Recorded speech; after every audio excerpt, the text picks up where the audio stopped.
Skuadra e flamurtarit në drejtimin e Agostinellit shënoi 2 gola të cilat i siguruan një fitore të merituar.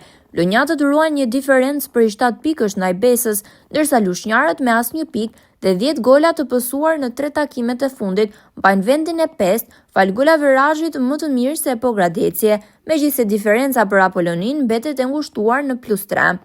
Në pjesën e parë, ndeshja filloi në entuziazmin e 800 shikuesve.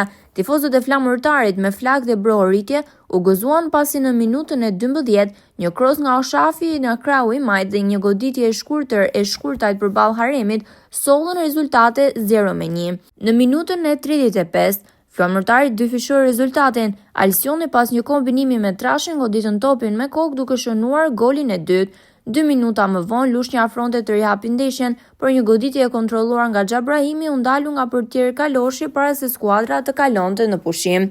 Ndërkohë në pjesën e dytë Agostinelli vazhdoi me strategjinë e tij, ndërsa Xhafa aktivizoi sulmuesit, prek Nicajn dhe Cankën. Në minutën e 57 Agostinelli vendosi të aktivizoi Sobian Ruiz, i cili 13 minuta më vonë shënoi golin e tretë për flamurtarin, duke rezultuar në 0-3. Në minutën e 73, goditën topi në hyrje të zonës dhe e dërguan në rrjet dhe shënuan kështu golin e 4 flamurtarët me 0-4. Flamurtari fitoi kështu me shifra të thella, në kontrast me fitoren 0-3 në Roza Haxhiu 6 javë më parë. Në fund, të dy trajnerët u shprehën përmes mikrofonit të televizionit Apollon.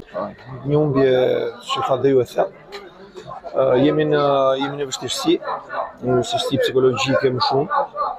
Dhe kjo po ndije dhe në lojën tonë, kemi më guximin që kishim më parë për të luajtur, për të komanduar ndeshjen. Pastaj në të tilla ndeshje ku kundërshtari superior në ana teknike, normal që pastaj vuan. Rezultati i thellë, për atë që u pa në fush, besoj që e meritonim, por gjithsesi humbja qëndron. Duhet të themi punës, vazhdojmë sepse kemi akoma 5 ndeshje tjera që janë fondamentale për rrugtimin tonë. Shohim ndeshjet një nga një. Sì, oggi sapevamo che era una partita per noi impegnativa perché il Lusnia è una buonissima squadra e poi noi abbiamo fatto una partita quasi perfetta, si può dire, e allora alla fine quando giochiamo in questo modo fanno fatica tutte.